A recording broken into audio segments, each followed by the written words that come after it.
우리가 교회 10월달 주제를 산상수훈이다라고 정했죠. 이 산상수훈은 예수님께서 하셨던 귀한 말씀 중에 가장 귀하고 복된 말씀을 요약한 말씀이다라고 이렇게 보셔도 될 것 같은데, 조금 늦었지만 오늘부터 산상수훈의 말씀을 우리가 살펴보며 주님께서 우리에게 하시고자 하시는 귀한 말씀이 무엇인가, 우리가 신앙생활을 다 하면서 무엇이 신앙생활이고 어떻게 신앙생활을 해야 되는지 다 고민하고 걱정을 하는데, 이런 부분에 있어서 주님께서 주시는 귀한 말씀을 통해서 함께 좀 살펴봤으면 좋겠는데, 우리 사람마다 예수님을 믿게 된 계기는 다 조금씩 다를 거예요. 그런데 그 부분에 보면은 예수님을 따르는 그 사람들을 보면은요, 성경에는 이제 두 가지로 이제 표현을 하고 있어요. 하나는 뭐라고 표현하고 있냐면 무리다라고 표현하고 있고요.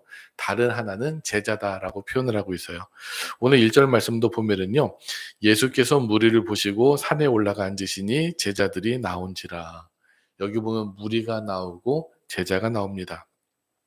우리가 신앙생활할 때 이 두 차이를 분명히 알아야지 우리는 한 군데 잘못된 곳에 머물러 있지 않고 주님께서 이끄시는 바른 신앙생활을 할 수 있다라고 생각을 하는데, 근데 마태복음에 보면은 예수님께서 본격적으로 이제 4장에서 사역을 시작하시잖아요. 이제 먼저 사단에게 시험을 받으시고 그다음에 세례 요한에게 세례를 받으신 다음에 세례 요한을 이어서 예수님이 그 바톤을 이어받아서 사역을 시작하시는데, 사도행전 이 마태복음 4장 17절에 보면 이렇게 말씀을 시작합니다. 이때부터 예수께서 비로소 전파에 이르시되 회개하라 천국이 가까이 왔느니라 하시더라. 세례 요한의 사역이 마무리되고 그 다음에 예수님께서 이어받아서 사역을 하시는데, 바로 이때부터 예수께서 비로소 전파하여 이르시되 회개하라 천국이 가까이 왔다라고 선포의 말씀을 하셨다라는 거예요.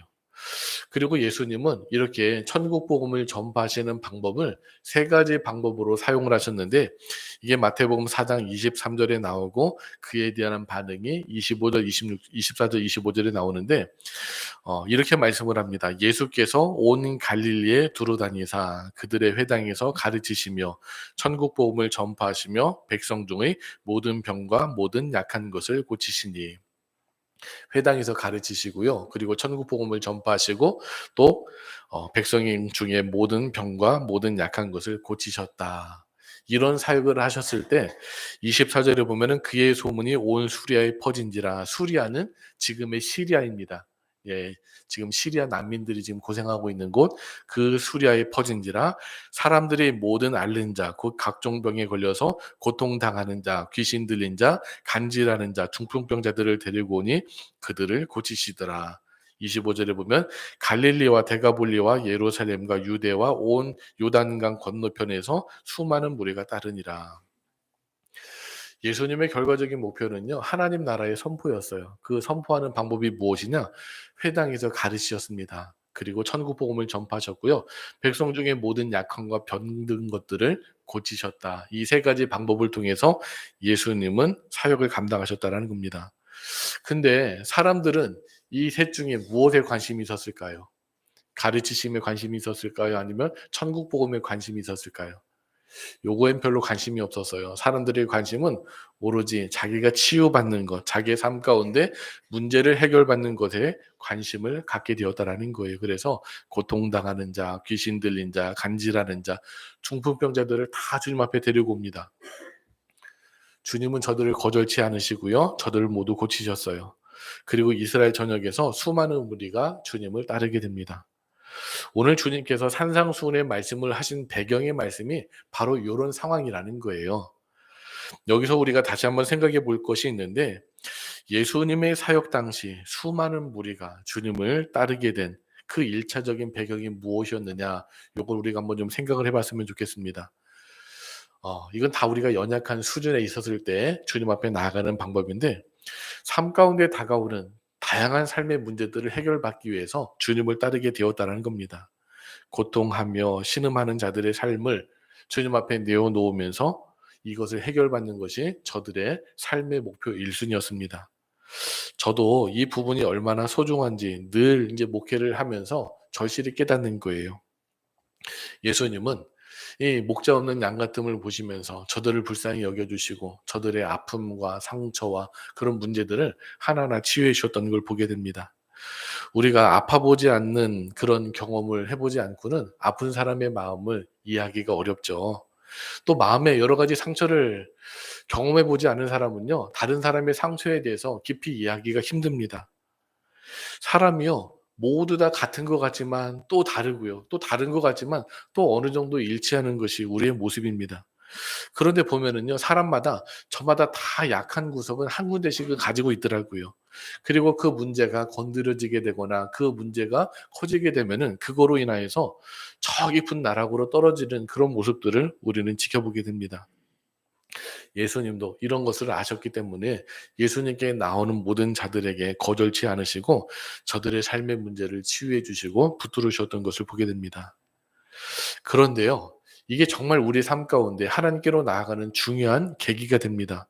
그런데 우리의 신앙을 유지하는데 여기에 목적을 두어서는 절대로 안 된다라는 거예요. 그 과정을 통해서요, 우리는 주님의 자녀가 되어야 되고요, 주님의 제자가 되어야 한다라는 겁니다. 예수님이 병자들을 치유하시자 수많은 무리들이 주님 앞에 몰려들었습니다. 주님을 만날 계기가 되었고 주님의 말씀을 가르침 받을 계기가 되었고 주님의 제자가 될 계기가 되었어요. 그런데 우리가 복음서를 잘 읽어보면 아쉽게도 무리는요, 항상 무리로서 남겨져 있었다라는 것을 보게 된다라는 겁니다. 그렇다면 왜 무리가 제자가 되지 못했던 걸까요? 그 이유는 무엇이냐? 무리가 더 이상 훈련받는 것을 거절했기 때문에 그렇다라는 겁니다. 수많은 무리가 주님께 나오자 주님께서 취하신 방법은 무엇이냐? 산에 오르시는 거였어요. 수많은 무리가 예수님의 기적을 보고자 예수님 앞에 와서 문제 해결을 받았습니다. 그래서 예수님은 그 상황 가운데 산에 오르셨죠. 근데 무리들은 여전히 남아 있었고요. 예수님을 따른 것은 누구뿐이었어요? 제자들 뿐이었다라는 겁니다. 그러니까 바로 이 순간이 누가 나눠지는 계기였어요. 무리와 제자가 나눠지는 계기였다라는 겁니다. 무리는 산에 오르지 않고요. 산 밑에서 예수님께서 보여주실 기적만을 바라보고 있었습니다. 그러나 제자들은요, 예수님이 산에 오르시자 같이 산에 올라서 주님의 말씀을 듣고자 나아가게 됐다라는 겁니다. 그러니까 주님께서 보여주시는 놀라운 기적을 기대하는 사람과 주님의 말씀을 듣고 따르기를 원하는 제자들이 나뉘게 되었다라는 겁니다. 그렇다면 제자들에게는 아예 뭐 그런 기적들이 없었던 걸까요? 아니죠. 제자들도요, 사실 보면 똑같은 기적들을 처음 했던 사람들이라는 거예요. 베드로는 베드로의 자신의 장모가 열병으로 누워 있었을 때 예수님께서 그를 열병에서 고쳐 주시는 것을 체험하게 되었습니다. 또 예수님의 제자들이 예수님께서 배 타고 함께 가시자라고 했을 때 다 같이 배를 타고 갔을 때 엄청난 폭풍우가 일어났잖아요. 그때 제자들이 다 죽게 되었을 때 예수님께서 그들을 구원해 주셨을 때 "야 이가 도대체 누구냐. 바람과 파도도 잔잔케 한다."라고 하면서 예수님께서 놀라운 기적을 베푸시는 것을 경험하게 되었다라는 겁니다.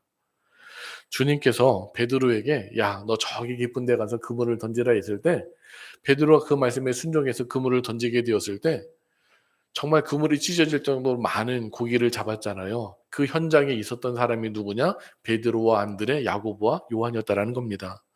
그러니까 예수님의 제자들도 다 예수님의 기적을 체험하고 놀라운 은혜를 경험하게 되었던 그런 사람이라는 거예요.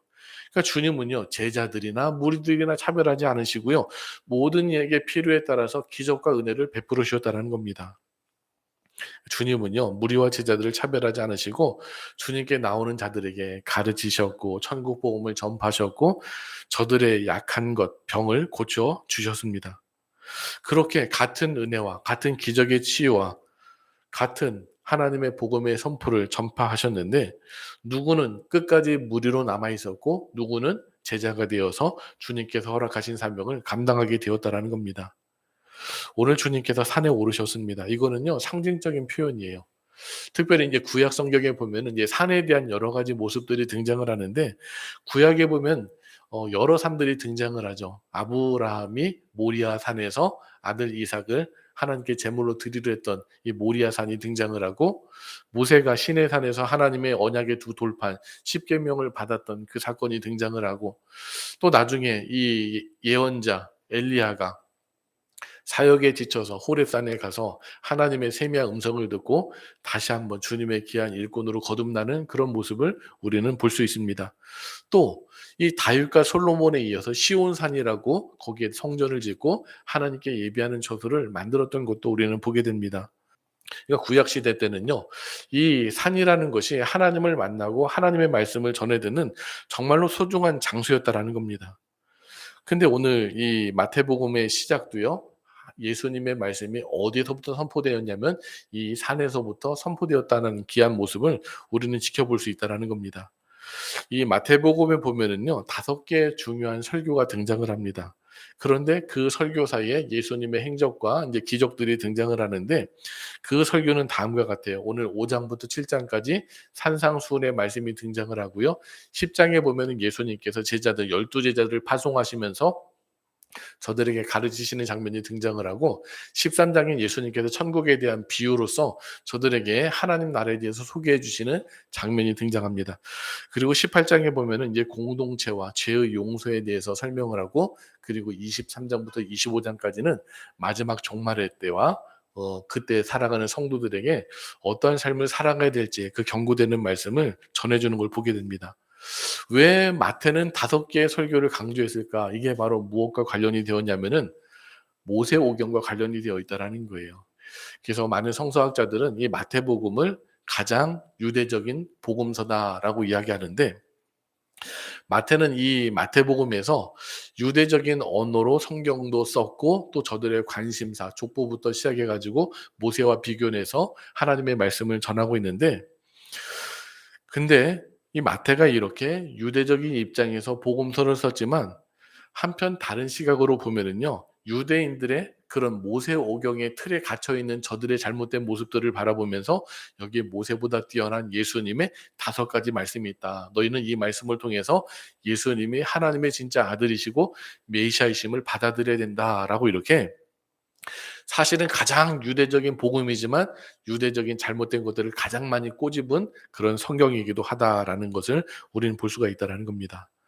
그러면 마태가 가장 먼저 5 장부터 7 장까지 산상수훈의 말씀을 통해서 우리에게 전하시고 싶은 그 말씀이 무엇일까? 모세는 산에 올라서 하나님께 십계명도 받고 율법도 받았죠. 그런데 예수님은 산에 오르셔서 예수님이 하나님의 말씀을 직접 전하셨다라는 겁니다. 그리고 그 전한 말씀을 예수님의 제자들이 듣게 되었다라는 거예요. 성경에 보면 예수님께서 하신 말씀들이 많이 나오는데요. 예수님께서 하신 말씀도 딱 2개로 구분해 보면은 2개로 나눠지게 되는데 하나는 가르침입니다. 디다케라고 하죠. 그리고 다른 하나는 선포입니다. 케리그마라고 이야기하는데 이 가르침과 선포로 이어지는 걸 보게 됩니다.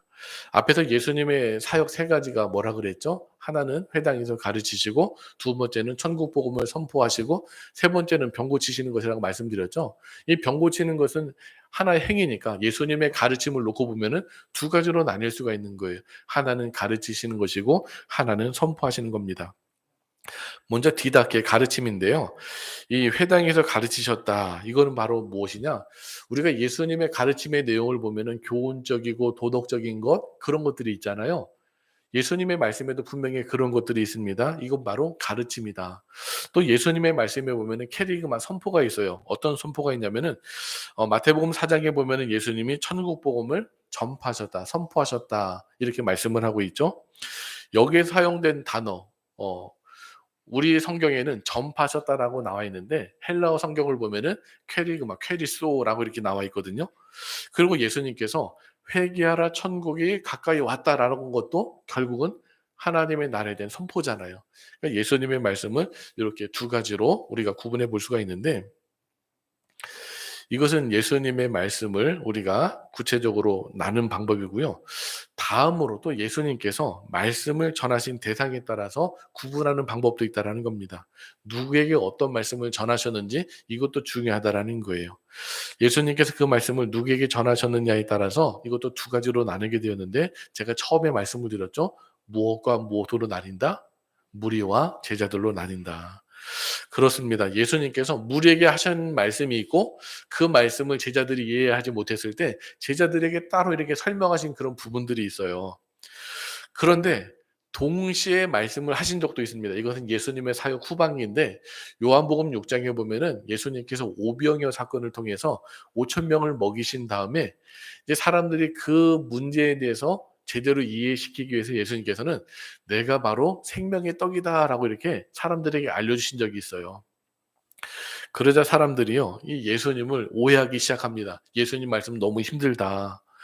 그래서 이번 계기를 통해서요, 수많은 무리들이 다 주님을 떠나고 심지어 예수님의 제자들까지도 예수님을 떠나게 되는 그런 모습이 있었어요. 그래서 예수님은 요한복음 6장 66 절에서 이렇게 말씀을 합니다. 이렇게 보기 중에 "그때부터 그의 제자 중에서 많은 사람이 떠나고 다시 그와 함께 다니지 아니하더라."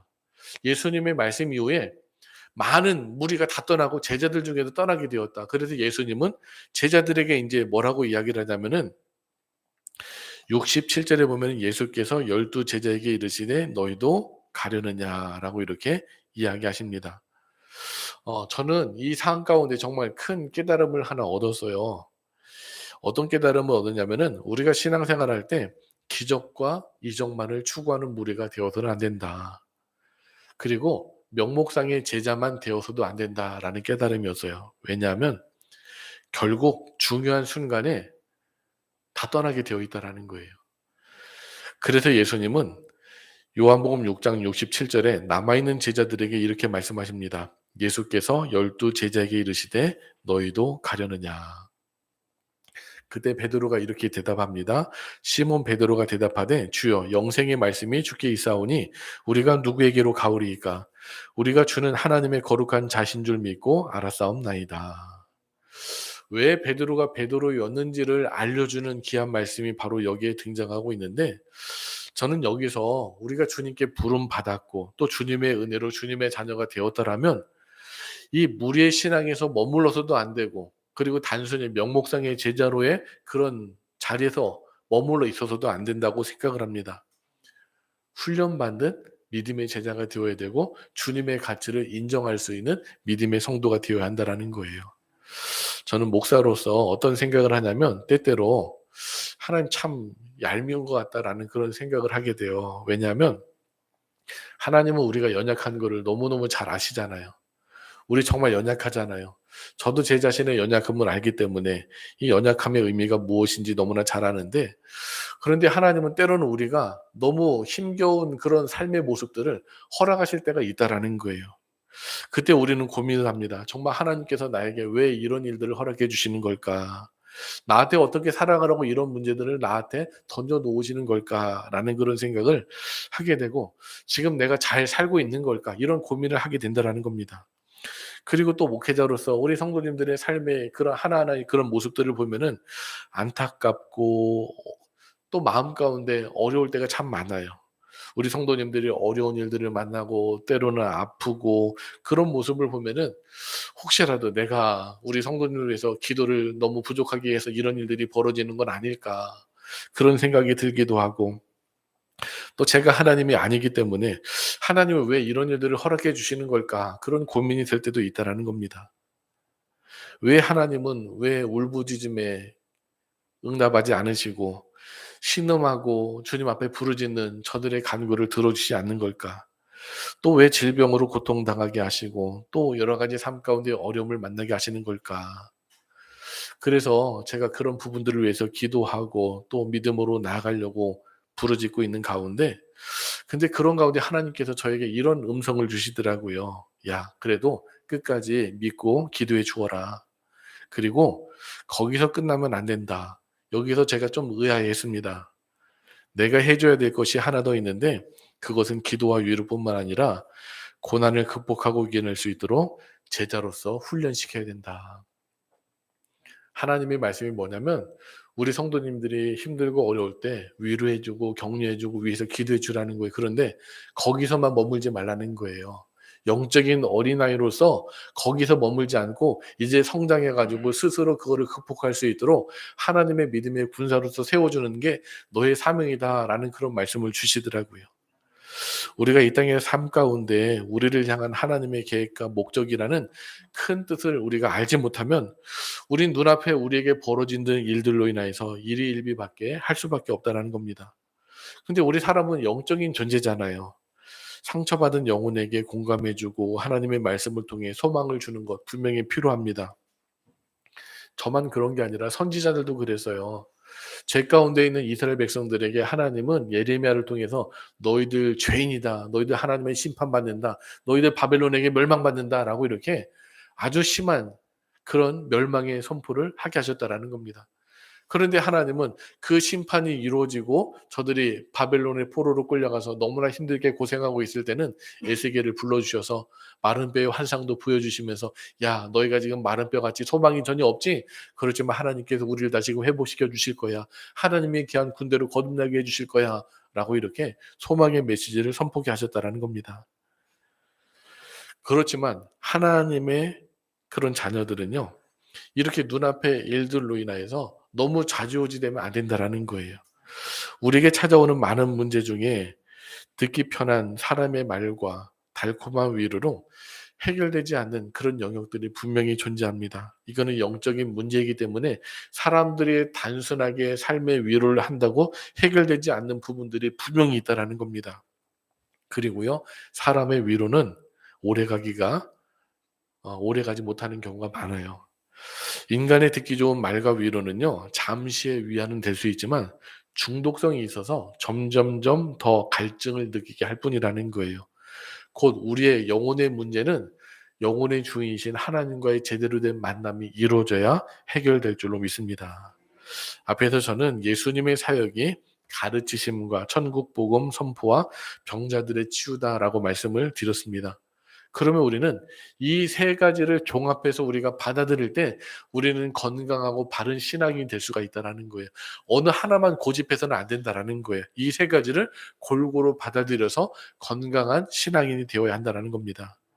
복음서를 보세요. 예수님에 의해 치유받은 수많은 사람들이 있습니다.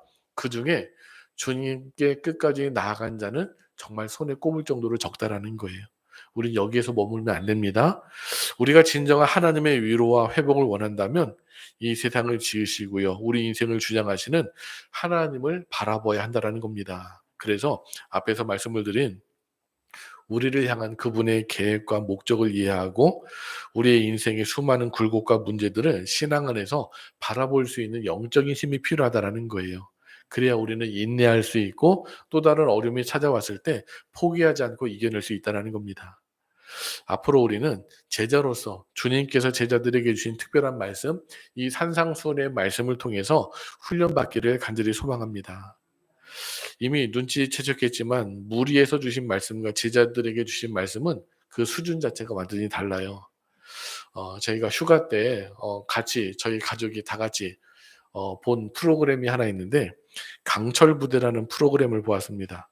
우리나라 대표적인 특수부대 5개와 미국의 특수부대 한 팀이 어떤 부대가 최강의 부대인지를 이제 여러 가지 미션을 감당하는 걸 통해서 보게 되는데 나온 사람들이 다 전역한 사람들, 현역은 나올 수 없기 때문에 다 전역한 사람들이 나왔는데 전역을 했는데도 몸이 얼마나 좋은지 몰라요. 그리고 경쟁하는 내용들이 보통 우리가 생각하는 수준이 아니라 강도가 얼마나 센지 모릅니다. 그런데 그런 것도 얼마나 미션을 잘 감당하는지 '야 도대체 어떤 훈련을 받았길래 이렇게 힘든 것도 척척 해내지?'라고 하는 그런 깜짝 놀란 그런 생각이 들었습니다. 근데 그 부대 중에 하나가 HID라는 부대가 있어요. 이 부대는 보통 이제 정보사라고 부르는데 다른 특수부대 같은 경우는 어느 정도 훈련 내용이나 어떤 활동을 하는지 공개가 되어 있는데 이 부대만큼은 공개가 되어 있지 않아요. 보통 이제 첩보부대라고 해 가지고 이제 예전에는 북한에 침투를 해서 이제 간접 활동을 했던 그런 사람들인데 근데 얼마나 훈련을 강하게 받는지 이렇게 하는 그런 것들을 보면은 보통 군인들이 받는 훈련과는 비교가 되지 않을 정도로 정말 강인한 그런 모습들을 보여주는 걸 보게 됩니다. 지금도 저렇게 훈련받고 고생하는 우리 군인들이 있기 때문에 '우리가 이렇게 주일마다 맘 편하게 우리 삶 가운데 평안하게 지낼 수 있구나.'라는 그런 생각에 저들에 대한 그런 감사의 생각이 참 많이 들었습니다. 지금 이스라엘과 하마스의 전쟁이 지금 계속돼서 세계가 지금 들썩이고 있잖아요. 근데 이번 인제 하마스가 이스라엘 여러 마을에 동시적으로 침투를 했잖아요. 근데 한 마을에서는요. 이 인바 리에베르만이라는 25살짜리 여자 군인이 정말 잘 대처를 해서 하마스의 군대들을 다 무찌르고 마을 사람들을 다 구해냈다라는 그런 이 기사를 읽게 되었어요.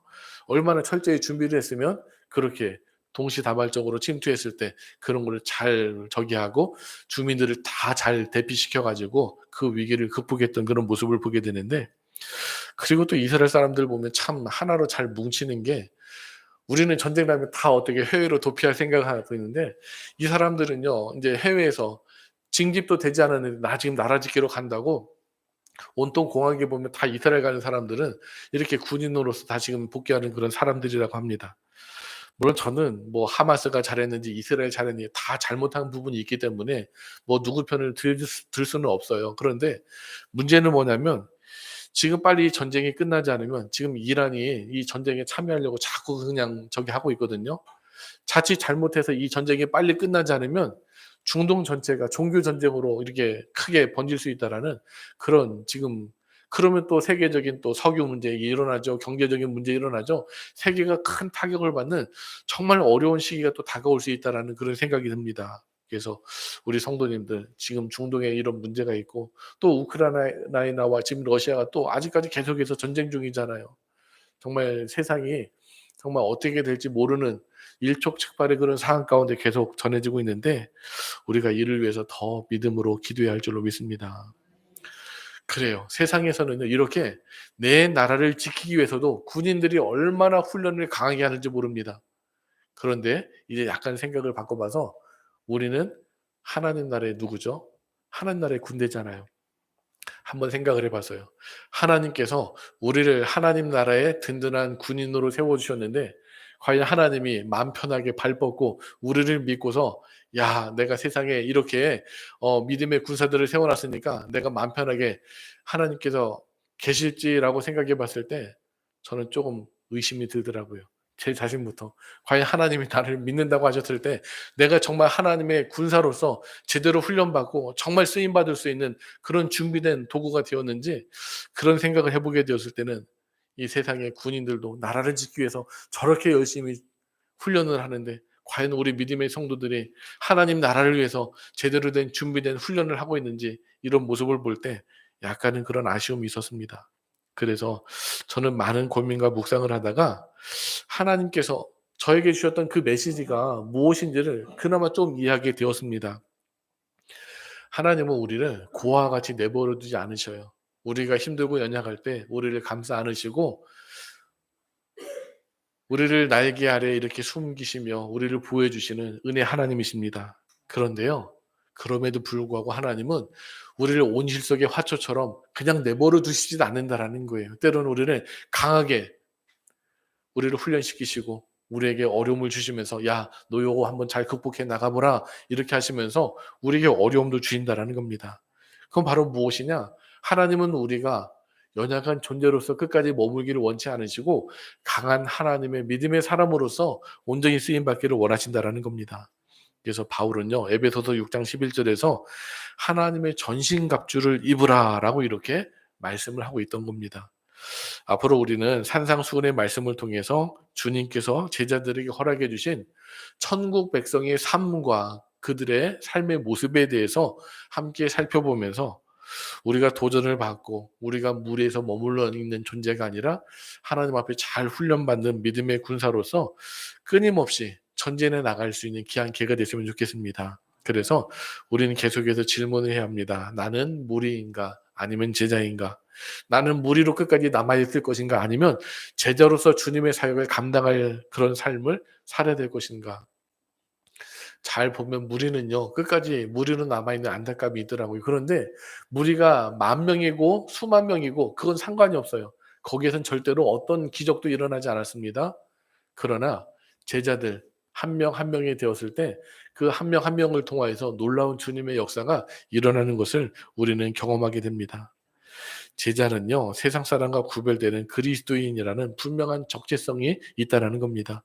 그래서 제자의 길은요, 어떤 때는 세상의 길과 다를 때가 있다라는 겁니다. 구별될 수밖에 없는 바로 그 길을 걸어가는 사람들이 제자라는 겁니다. 그래서 제자의 길을 걷는 사람은요, 세상에 의해서 때로는 핍박을 당할 수도 있고, 또 조롱을 받을 수도 있고, 또 어떤 공격을 받을 수도 있다라는 겁니다. 그러나 또 그렇기 때문에 세상에게 도전을 줄 수도 있는 것이고, 주님의 나라를 위해서 귀하게 쓰임 받을 수도 있다라는 것입니다. 한번 고백해 볼까요? 나는 제자다. 그렇습니다. 우리는 주님의 제자입니다. 주님의 제자는 마땅히 주님의 제자로서 훈련받는 믿음의 제자가 되어야 할 줄로 믿습니다. 그래서 우리 성도님들은 이 산상수훈의 말씀을 통해서 잘 제자로서 훈련 받으시고 주님의 나라와 뜻을 위하여서 귀하게 쓰임 받을 수 있는, 그래서 하나님 나라의 영광으로 참여할 수 있는 우리 모두가 되시기를 주님의 이름으로 간절히 축원합니다.